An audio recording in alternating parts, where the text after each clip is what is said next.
Assalamualaikum warahmatullahi wabarakatuh. Di sini saya akan mempresentasikan hasil PPT saya dengan judul Analisis Banjir dan Sedimentasi Wilayah Sungai Brantas. Perkenalkan, nama saya Melvina Piza Octavia, NPM 254151004. Pendahuluan.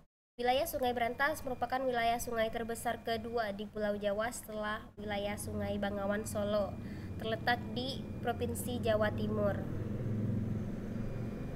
Tujuan penelitian: 1. Untuk memperoleh upaya apa saja yang dilakukan pengelola sumber daya air dan untuk mengetahui tingkat sedimentasi dan upaya penanganan sedimentasi. Tinjauan pustaka. 1. Banjir dan sedimentasi. Terjadinya banjir pada dasarnya dipicu oleh dua hal, yaitu 1. Makin sedikitnya lahan yang berfungsi sebagai resapan air. 2. Terjadinya amblesan tanah atau land subsidence karena eksploitasi air, karena air tanah dan pembangunan fisik yang melebihi daya dukung. Karena itu perubahan penggunaan lahan dari lahan non terbangun menjadi lahan terbangun akan menstimulasi besarnya air larian. Penyebab sedimentasi. Sedimentasi di wilayah Sungai Brantas akibatnya: 1. Erupsi Gunung Kelut dan Gunung Semeru di hulu Sungai Brantas. 2. Erosi lahan di daerah hulu Sungai Brantas. 3. Longsoran tebing sungai dan anak Sungai Brantas. Landasan teori tentang banjir. Banjir adalah tingkat muka air melebihi normal pada sungai dan biasanya mengalir meluap melebihi tebing sungai dan luapan airnya menggenang pada suatu daerah genangan. Banjir menjadi masalah dan berkembang menjadi bencana ketika banjir tersebut mengganggu aktivitas manusia dan bahkan membawa korban jiwa dan harta benda. Faktor alam yang mempengaruhi banjir antara lain faktor meteorologi atau intensitas curah hujan, distribusi curah hujan, frekuensi dan lamanya hujan berlangsung, dan karakteristik hujan. Karakteristik daerah aliran sungai atau kemiringan lahan, ketinggian lahan, tekstur lahan, dan penggunaan lahan. Teori tentang sedimentasi. Definisi sedimentasi adalah menumpuknya bahan sedimen di suatu lokasi akibat terjadinya erosi permukaan maupun erosi tebing terjadi di daerah tangkapan air dan terbawa oleh aliran sampai ke lokasi tersebut. Faktor penyebab sedimentasi. Menurut Survin 2000, faktor yang menjadi penyebab terjadinya sedimentasi: 1. Kondisi curah hujan. 2. Kondisi geologi. 3. Kondisi penutup lahan. 4. Kondisi tata guna lahan. 5. Kondisi topografi. 6. Kondisi jaringan pematusan alam. Teori tentang teknik pengendalian banjir. Pengurangan risiko banjir dapat dilakukan dengan membangun prasarana pengendali banjir dan prasarana pengendali aliran permukaan melalui pemeliharaan dan perbaikan alur sungai, pemeliharaan penampang sungai, dan pembersihan sungai. Metode penelitian. Lokasi penelitian dilakukan di wilayah Sungai Brantas dengan segmen area kurang lebih 14.103 km, terdiri dari 9 subdas dan 32 basin blok. Tahap penelitian. Pertama, penelitian lapangan, data sekunder institusi Balai Besar Wilayah Sungai Brantas, Perum Jasa Tirta 1, Badan Penanggulangan Bencana Daerah. Data primer atau wawancara dan dokumentasi. Bagan alur pikir penelitian. Hasil dan pembahasan. Lokasi banjir pada daerah irigasi tahun 2014. Lokasi banjir yang terjadi pada daerah irigasi yakni Kabupaten Sidoarjo atau 7 kecamatan dan Kabupaten Trenggalek 1 kecamatan.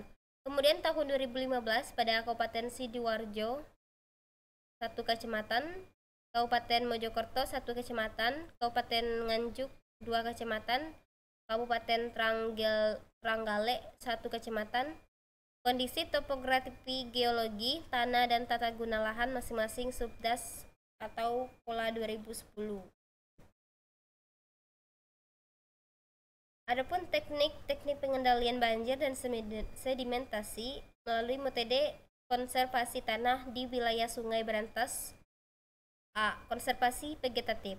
Pertanaman tumbuhan penutup lahan secara terus-menerus, pertanaman dalam strip atau strip cropping, pertanaman berganda atau multiple cropping, penggunaan mulsa atau residus manajemen, dan reboisasi. 2. Konservasi mekanis. Pengelolaan tanah menurut kontur geludun atau kontur band, teras saluran, pembuangan air atau waterways, sumur resapan, dan pembangunan stabilisasi atau check dam. Skema pengendalian banjir dan sedimentasi. Skema pengendalian banjir dan sedimentasi pengaturan tinggi muka air dan debit di sungai akibat pembendungan dilakukan dengan mengatur operasi pintu air atau bendung secara berantai. Apabila kapasitas aliran air di bagian tengah tidak memungkinkan untuk melanjutkan seluruh banjir, maka volume banjir tersebut akan tertahan sementara di daerah tampungan tertentu. Kriteria untuk mengevaluasi banjir dan sedimen. Berdasarkan Peraturan Menteri PUPR nomor 10 per PRT per M 2015, satu indikator-indikator yang digunakan untuk mengukur keberhasilan pelaksanaan dari pengelolaan sumber daya air disusun untuk setiap aspek penggunaan standar dan kriteria yang telah ditetapkan berupa standar nasional Indonesia, memiliki referensi dan ditentukan berdasarkan kesepakatan dengan para pemilik kepentingan. Indikator aspek pengelolaan sumber daya air yang berkaitan langsung dengan penelitian banjir dan sedimentasi di wilayah Sungai Berantas sebagai berikut. A. Subdas Ngeraungasinan. 2. B. Subdas Widas. C.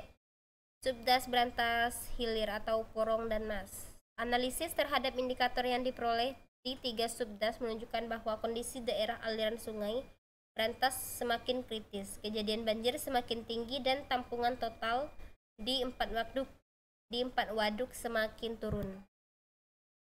Kesimpulan, 1. Pengendalian banjir melibatkan upaya langsung maupun tidak langsung dengan memanfaatkan prasarana pengairan baik pengoperasian waduk, pemanfaatan penampang sungai, dan pelepasan debit banjir.